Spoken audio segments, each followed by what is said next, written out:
Thanks to Brilliant.org for sponsoring this video. Fantasy is filled with incredible flying creatures, from the dragons of Game of Thrones to the hippogriffs of Harry Potter. They're unlike anything we see in the natural world in both form and size. Thank God. But being both a serious geek and a scientist, I can't help but wonder, could these creatures really exist? Does the physics add up that they could fly? To answer this question, in this video I'm going to apply real physics and biology to fantasy creatures by looking at extant and extinct species of bats and birds, and by talking to experts in how those creatures fly. But to begin with, we need to know a bit more about flying fantasy creatures, and while I know a few things about fantasy, I happen to know some people who are much more qualified to talk about it. My name is Mark Hulmes. I call myself a professional dungeon master, which sounds very, very full of myself. I run a Dungeons & Dragons campaign called High Rollers. We have our own Twitch channel, but we're also partnered with the yogscast that we stream on every Sunday at 5 PM GMT, and we've been doing it for 2 years now. My name's Mark Turpin, or Turps from the yogscast. I'm the CEO here. The way I met the guys and got my job and all of that is I've been playing World of Warcraft now for about 15 years. It's where, in essence, the yogscast was formed, and it's where I spend the vast majority of my time. I've been playing and talking about World of Warcraft for probably in time most of my life. So it's fair to say then that these guys know their stuff. I asked them to go through what kind of flying creatures exist in fantasy and got a comprehensive list. Yeah, there's a lot of them. Griffins. Dragons. The Horde had wyverns. Manticores, chimeras. Bone drakes. Pegasus. Hippogriffs. Beholders. Horses can fly in Warcraft. Sometimes they give them wings and they're like Pegasus. Sometimes they just have sparkly hooves. There's a creature called a dark mantle, which is like an umbrella that's like evil and is like an octopus umbrella that like falls down from the ceiling. It's very, very weird. Some of the old D&D stuff is very, very strange. There's a piloted sky golem, which is basically like an Iron Man suit. You just kind of put it on and whoosh, off you go. So you have creatures that fly via magic, like the Beholder, who's a big bag of floating eyes. Winged creatures or bat-winged creatures. And I think like winged creatures, you're talking about things like griffins, pegasi, and then the bat wings is for creatures like chimeras, manticores, dragons, devils, that kind of stuff. And I think, yeah, they fall into those two categories. So necessarily disregarding those creatures which fly exclusively through magic, we're left with mythical creatures which fly in a way comparable to real animals. To begin with, let's focus on those creatures with bird wings. But it turns out there's something of a problem with applying physics to bird flight. We don't really know how it works. So we've got a good idea of how birds and insects and planes fly, how they generate lift, but it's a very complex interaction of forces, and yeah, we still don't have it all quite nailed down. That's Dr. Alex Evans, who just completed his PhD in bird flight. My PhD is on the biomechanics and energetics of bird flight. I work with birds, mostly small parrots.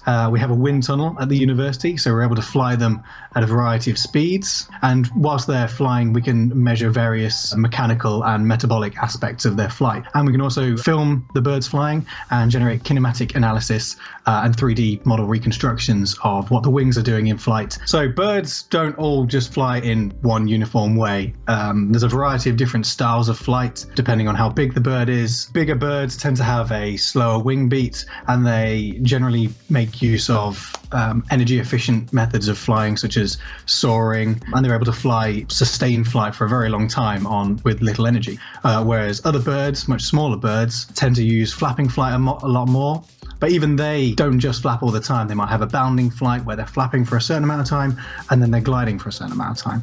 And so it varies a lot depending on how fast the bird's going, how big they are, and generally what they're using their flight for, whether it's hunting or escaping. So to apply physics to our flying mythical creatures, we have to be more specific in how we expect them to fly. Looking at the creatures in World of Warcraft and D&D, most of the wings seem to be similar to those of medium to large raptors like eagles and hawks, which fly using a soaring or intermittent flapping gait, depending on what they're doing. Given this information, we can now ask a bunch of questions, perhaps the most basic of which is, based on the species we know fly in this way, are the wings depicted on fantasy creatures actually large enough to carry them aloft? To try and answer that question, I used this paper published in 1989 by Mendelssohn et al., which measured various characteristics of a large number of African raptors. Using data from this paper, if you plot the mass of these species against against their respective wingspans, you get this graph. As the mass of the bird increases, so too does its wingspan, as you'd expect. If you could fit a line to this data, you could extrapolate and ask for a very heavy mythical creature like a griffin,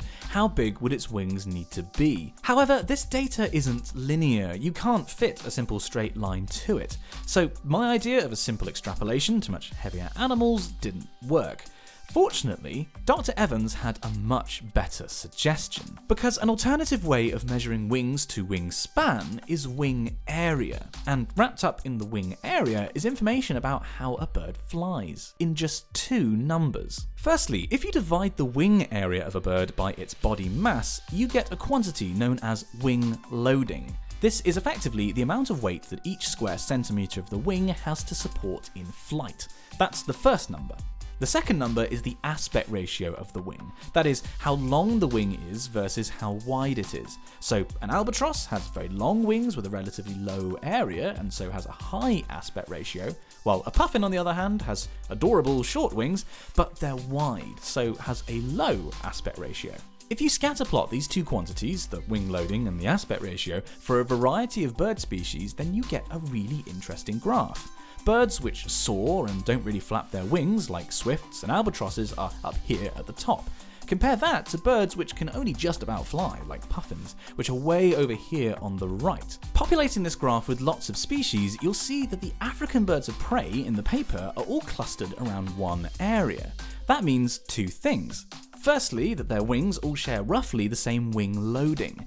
If you plot the wing area of these species against their mass, it's a lovely straight line. That means that we can extrapolate it neatly to a giant mythical animal and get a rough prediction of how much wing area it would need to fly like an eagle. Secondly, the birds all share approximately the same wing aspect ratio, and because of this, we can convert the predicted wing area to a predicted wing span. So our wing area graph allows us to predict a wing area for any mass of animal that we want, and we can then convert that wing area to a wingspan by assuming an aspect ratio informed by the data in the paper. What we find is that for an animal flying like a raptor and weighing a ton, the weight of a large horse, and so what I approximated the weight of a creature like a griffin would be, its wingspan would need to be just under 20 meters. For context, that's nearly double the wingspan of the classic Cessna 172 light aircraft.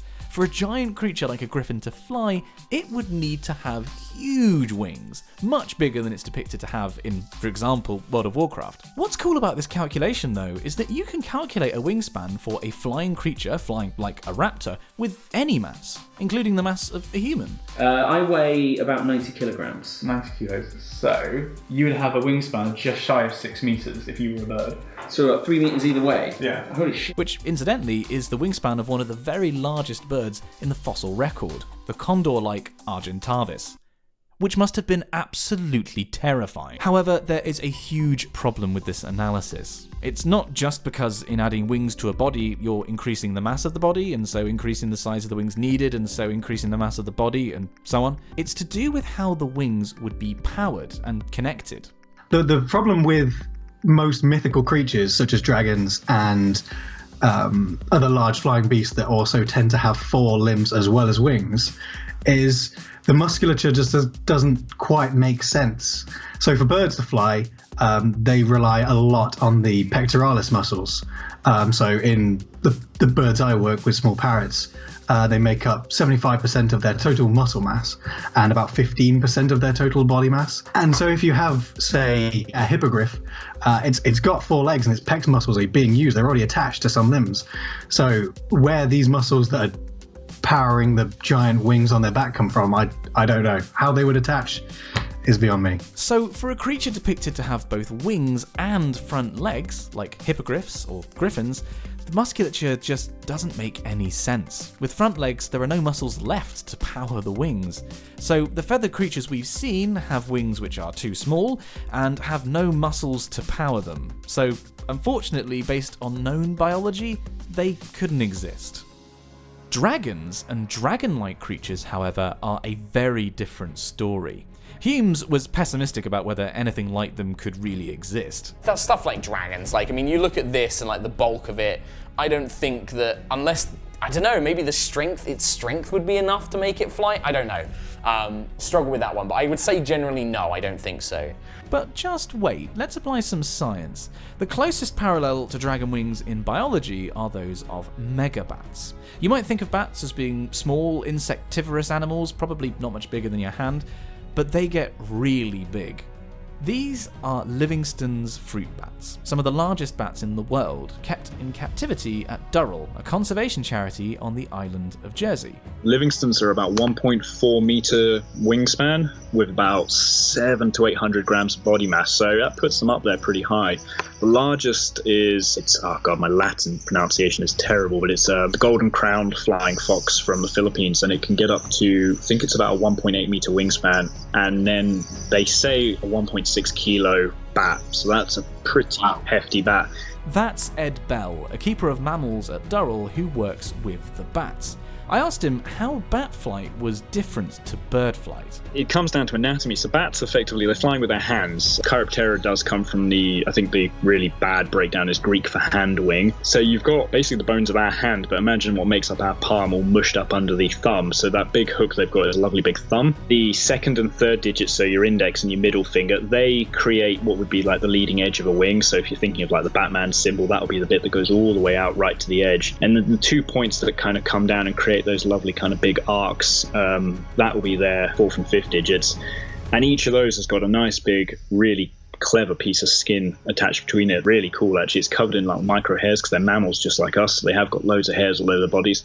Some studies are starting to show that they can detect ever so slightly changes in like barometric pressure, airspeed, wind speed as they're flying, and that creates really like micro alterations in the surface of the wing. So when you look at a bat's wing, you've got a perfect complete surface area. There is no gaps in it. Now that differs from birds in the sense that feathers, obviously, they're growing out of the bones of the ends of the bird's wing, and they're controllable in the sense they can shift and change a little bit, but they're not as dexterous as a bat's wing. So whereas birds can actually get quite a lot of nice lightweight lift, they can be, certain species can be incredibly agile. Bats have got a little bit of an edge in terms of agility because their fingers can control every single part of the wing membrane. They can collapse, they can crunch, and they can allow that kind of, instant turn and movement. What I wanted to do for the bats was the same calculation we did earlier for birds, extrapolating from current species to some huge mythical animal. But Ed mentioned something really interesting about bat flight specifically that makes such extrapolation impossible. There's a limit to how much muscle and kind of like weight of muscle ratio and also flapping motions that a bat can create to actually lift its weight off the ground, that exponentially they wouldn't be able to kind of have more muscle and flap harder. So there is like a cap on how much a bat could weigh, and they estimate about 1.6 at the minute will probably be the heaviest, and as far as the fossil record goes as well, that's probably the biggest we've ever seen. I've got a paper I can send you to have a quick flick through. That was this paper from Norberg and Norberg, which is a fascinating, if dense, read. Basically, the authors looked at how, as bats get larger and larger, the wing beat frequency required to take flight decreases. So bigger bats don't have to flap their wings as quickly as small bats to take off. But at the same time, the fastest that a bat can beat its wings also decreases as the bat gets bigger. Their wings just get too big to flap quickly. And interestingly, the maximum wing beat frequency possible decreases faster with size than the minimum wing beat frequency required for flight. So that means there's a theoretical limit on how big a creature can be with bat wings and still be able to fly.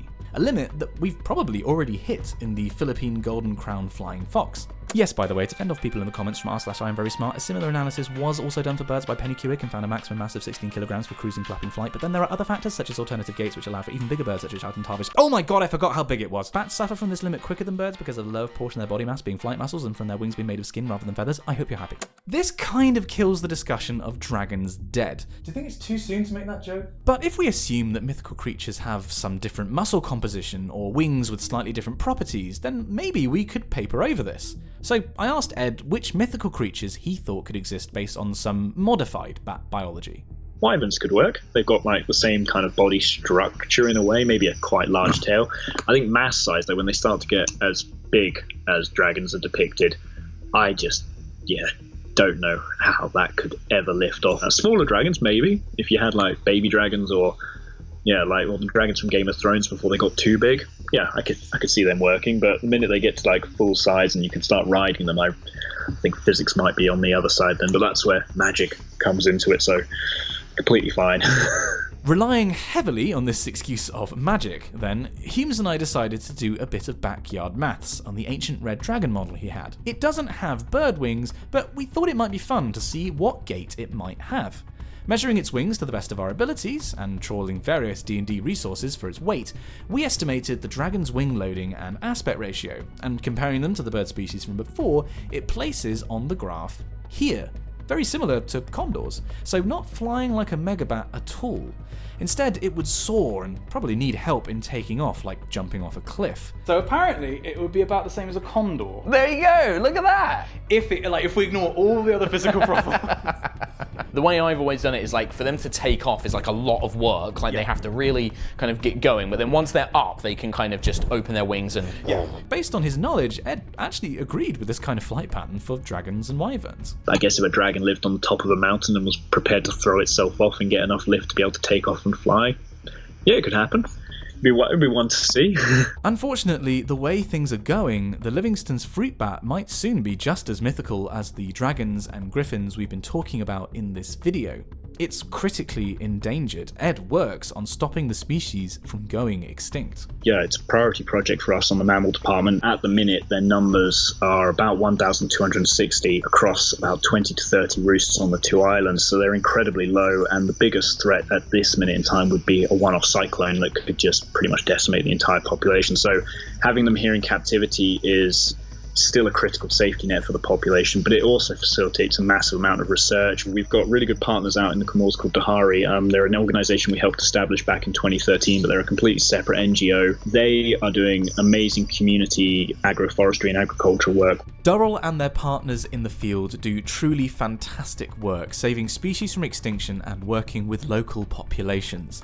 I'll leave a link in the description so you can learn more about their work with loads of different animals, and if you have any money going spare, every single penny donated makes a real difference to species like the Livingstons. So after all this analysis, which mythical beasts could really fly? The major problem with a lot of the species shown in fantasy is the musculature.